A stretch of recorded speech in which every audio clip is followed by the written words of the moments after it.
Hey, what's going on, guys? So today I want to have a discussion about silver. I think this is important news for all the stackers to just know. It's kind of some insider information. It's not like it's secret or anything, but it's something that, the common person probably won't hear about unless you watch a video like this.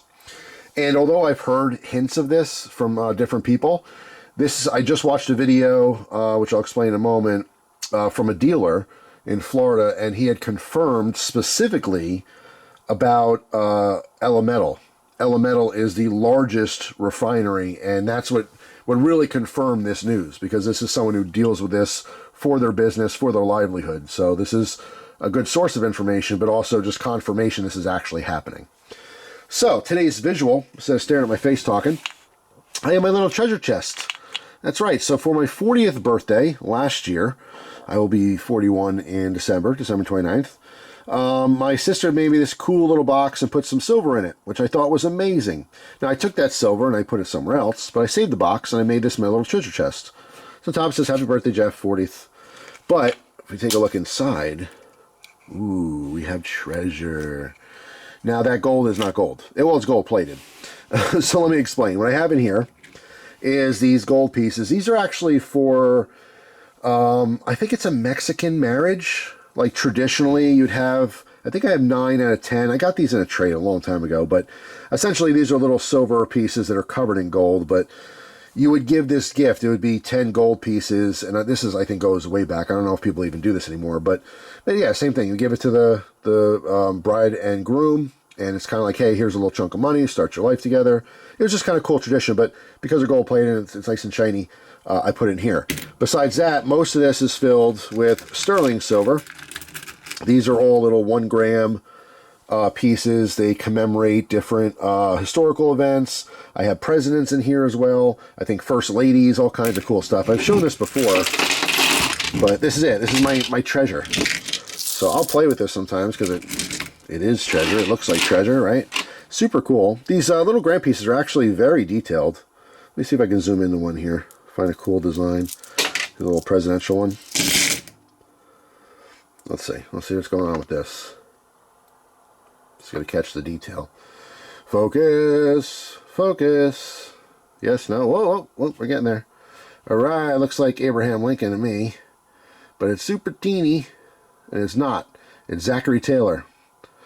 Okay, cool. So it has the year he's president, and what's all in the back? We got the seal, and yeah. Pretty much it. Let's pick up another one here. What else we got going on? Focus. Okay, so this is a scene. And I don't know what the scene is of. I see like a water wheel or something. Interesting. Let's read the back. It says, 1891, America legislates to save its trees. Okay, cool. There you go. Just a historical event. So I'm assuming it's some kind of a mill, wood mill. But yeah, so that's it. So treasure. That's what we're going to stare at here. We'll leave it just like this. Our treasure chest. Treasure chest. I am tongue-tied today. All right, so what was I talking about? Silver. All right, so in order to start this conversation, I have to talk about the basics, in case you don't know. So if you, Joe Schmo, wants to buy some silver, you buy it from an online dealer, or maybe you buy it in person from a coin shop or a bullion shop, maybe go to a pawn shop or something, or you probably buy it from people like me, other stackers, right? That's common. So when you sell your stuff to a coin shop, let's say, all the coin shops across America, all the dealers across America, not only small, like, again, Billy Bob silver coins or whatever down at, so-and-so Boulevard, small coin shop all the way up to like APMEX. APMEX, obviously, the largest bullion dealer in the U.S., I would imagine. They're dealers, right? Where do they sell their silver? Like, you sell it to them, but then how do they sell it?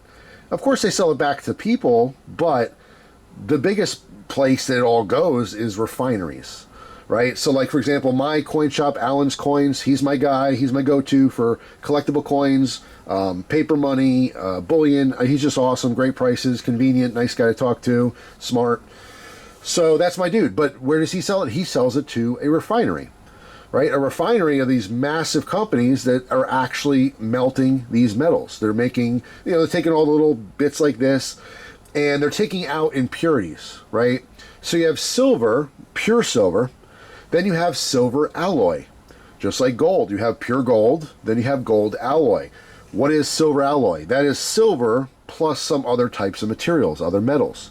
These are sterling silver, okay? So they're 925, 92.5% pure silver. The other percentage of material that's in here is not silver. So a lot of times it's considered scrap, right? Scrap silver is sold to these refineries, and they melt it down at a different temperature. Certain metals melt, so they can separate it all.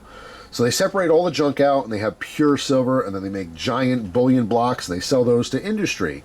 They sell those to the government. They sell those to corporations to build things and make things, all kinds of companies.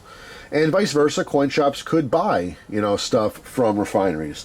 Sometimes they'll send in a bunch of stuff, and they'll have, their own art bars made or something, like Allen's Coins, for example. He had 10-ounce bars that was made from his refinery. So he sent in a bunch of scrap metal, a bunch of silver, and they melted it down and made bars for him. So now that you know kind of the behind the scenes, like what happens to all that silver and gold and stuff when you sell it to your coin shop or your dealer, they give it to the refineries. Now the refineries are being inundated, overloaded with silver. Gold doesn't seem to be a problem at all. Across the board, gold, sure, you got gold, refineries will take it.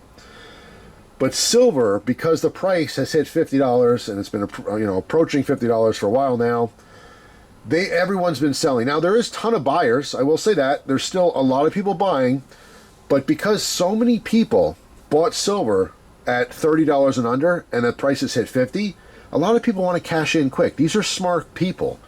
Wow, I made a great percentage on my investment in short term, so I'm just going to sell it. I bought it cheap, bought it $30 like literally months ago, and I'm going to sell for $50. That's great. So the problem, right, supply and demand, is now these refineries are having a hard time keeping up. They just have too much silver. So Vermilion Enterprises, he made a video, and you can find it just on their channel. But they were talking about, like, he deals specifically with Elemental. Elemental is the largest refinery in America. I believe they have 45 different locations all across the U.S., major cities. So a lot of these people, they sell to them. They're the big boy, right? The issue is that they had announced that they're doing a temporary hold. They are no longer buying any silver alloy. That means sterling silver. That's like when people commonly go to coin shops and they're like kind of desperate and they sell flatware and stuff, silver forks and knives and plates and platters and all that kind of stuff.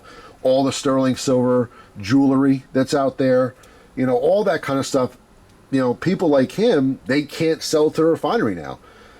So he's, scrambling around and trying to talk to other refineries. Hey, will you take it? Are you going to take it? The biggest boy, though, is clogged up, backed up, too much silver. They cannot take it. So what that means for him as a dealer is that he has to cut his prices back even more because he doesn't know when he's going to be able to sell this stuff. It's all about making money and liquidating and everything else, right? So he was paying 90% of the value of scrap silver by weight, but now he had to cut it back to 80%. So you're going to just flat out get less money for that kind of stuff because he doesn't have anywhere to sell it right now. So this is what becomes like a huge issue, right? Now, how many refineries are in America? I did a very quick Google search, and I hate that, like, when you do Google searches, the first thing that pops up is the AI answer. The AI is collecting basically everything on the internet they could find and collaborating together to get information. It's not 100% accurate. It's okay. I'm sure most times it is. It says that there's 25 refineries in America. I don't know, again, the validity of that. I hate giving those as facts. I like actually going to different websites, multiple websites, reading the same thing, and then concluding that that's probably true. Because you never really know what's true. Even just because it's on the internet or on Wikipedia or something, or AI Google told you it's true, doesn't necessarily mean it's 100% true. But how do you really know anything's true anymore? But that's maybe for another video. So yeah, there's not that many refineries. There's not that many options. What happens at some point when they say we're just not buying silver, period? We just have too much silver. Because they're on the brink. There's a point where just too many people sell silver. It just becomes harder to sell. And then now you're like, all right, well, I can't sell it to my coin shop. Obviously, you were never going through a refinery anyway because you don't have enough that matters. So I'll just sell it to other people collecting. Yeah, well, they have it too, and they're trying to sell it to you. Like, everyone's got silver. So this tells me a couple things. Number one, when prices go crazy, things aren't normal. And when things aren't normal, things change. They get harder. In this particular case, it's harder to sell silver.